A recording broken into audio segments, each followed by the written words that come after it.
안녕하세요. 돌쇠 뉴스 시작합니다.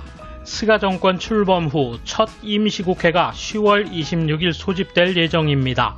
스가 총리의 취임 첫 논전 무대가 될 것인데요. 벌써 어필은커녕 불안한 방어전이 될 것이라는 논평입니다. 오늘 아침 토요 게이자이 온라인판에 게재된 칼럼인데요. 최근 불거진 현안들을 이른바 더블 스키타 문제의 심각성으로 정리했습니다. 주요 내용과 흥미로운 반응 살펴보겠습니다.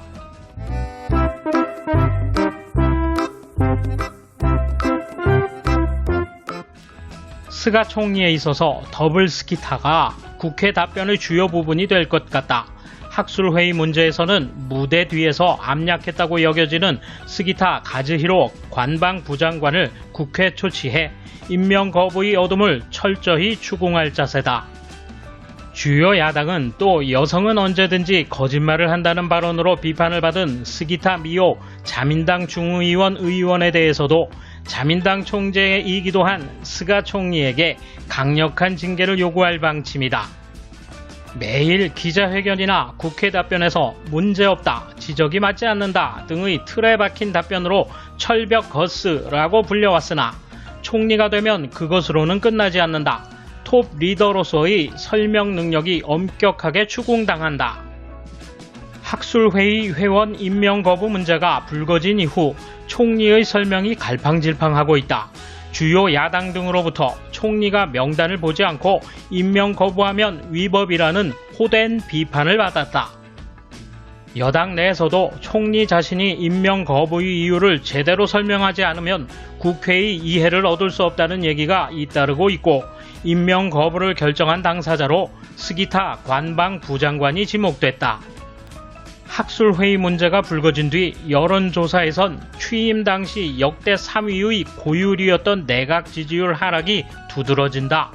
여당 간부로부터도 쓸데없는 일을 하지 말았어야 했다는 소리도 들린다. 더구나 17일 개최되는 나카소네 야스히로 전 총리의 내각 및 자민당 합동장에 맞춰 정부가 전국 국립대 등 교육 현장의 조기 개양과 묵념으로 조의 표명을 요구하고 있는 것도 문제가 되고 있다. 한편 학술회의 소동의 그늘에 가려진 자민당의 스기타 미오 중의원 의원의 여자의 거짓말 발언에 대한 비판도 만만치 않다. 그러나 공식 장소에서의 설명이나 사과는 거부하고 있다. 인터넷상에서는 스기타 씨의 의원사직을 요구하는 서명활동이 전개되어 주최자 등이 13일에 자민당 본부를 방문해 스기타 씨의 사죄나 의원사직을 요구하는 13만 명 이상의 서명을 제시했지만 당 측은 수령을 거부했다. 13일에는 모리토모 학원 문제로 자살한 재무성 킨키 재무국 직원의 아내가 제소한 소송에서 당시의 토지거래 담당자의 음성 기록의 존재가 밝혀졌다.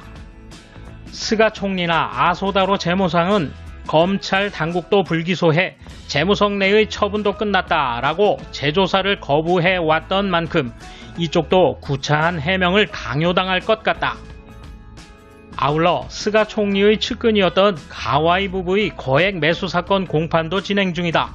매수의 원자가 된 것으로 추정되는 중앙당 선거자금에는 니카이 당시 관방장관과 스가 총리가 개입한 것으로 알려졌다.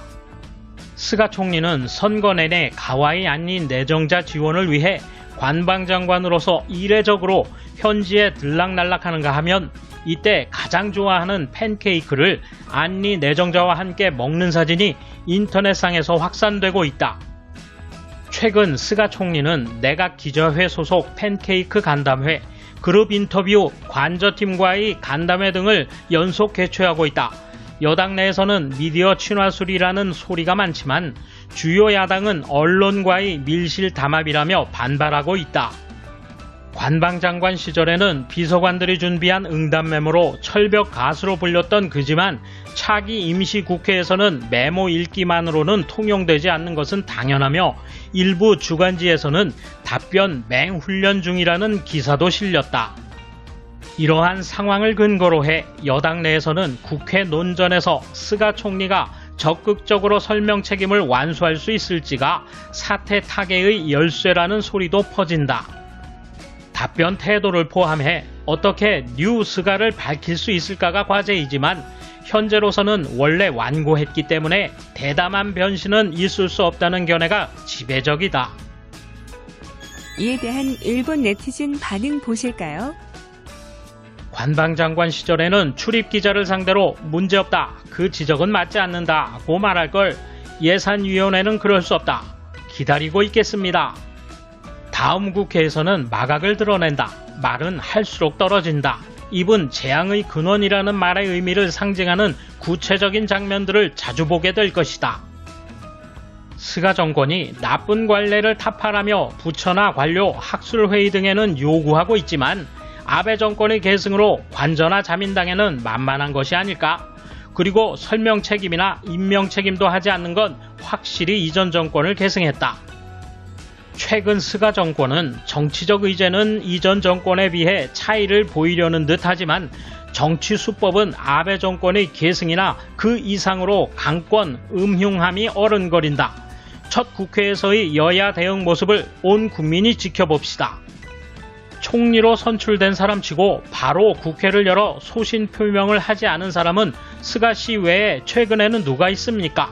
어느 언론사든 알아봐서 전달해 주세요. 저는 요즘에는 없지 않을까 싶은데요. 스가 씨가 국회를 열고 싶어 하지 않는 것은 출입기자들의 이면 질문과는 다른 가차없는 질문을 받는 것을 싫어하기 때문이 아닐까요? 아베 씨도 마지막은 가능한 한 국회에 나오지 않으려 했었으니까요. 두 스기타 문제로 알려졌지만 대답은 간단하다. 관방부 장관은 예산위원회에 출석해 야당과 당당히 맞서면 되고, 미호는 이제 후보자 명단 순위를 비례대표 상위에 올리지 않으면 된다. 스가는 이 정도의 지휘를 할 수 없다. 어제 스가 총리는 학술회의를 국민의 이해를 얻을 수 있는 조직 운운했지만 회의 측을 비판하는 것으로밖에 생각되지 않았다. 국민은 잘 모르지만 세금이 투입된 단체 등은 얼마든지 있을 것이다. 행정 차원에서 본 학술회의의 개혁의 필요성과 6명의 임명 거부는 별개의 문제이다.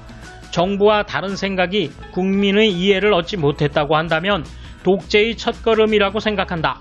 강권적이면 스가 정권을 지지할 수 없다. 돌쇠 한마디. 이렇게 쭉 나열해놓고 보니 스가라는 사람이 비리의 종합 선물 세트네요. 이번 임시국회에서 그의 진면목을 보여준다면 일본 사회는 또 어떤 진면목을 보여줄까요? 감사합니다. 돌쇠 물러갑니다. 이번 소식은 여기까지입니다. 시청해주셔서 감사합니다. 돌쇠처럼 우직하게, 마님처럼 화끈하게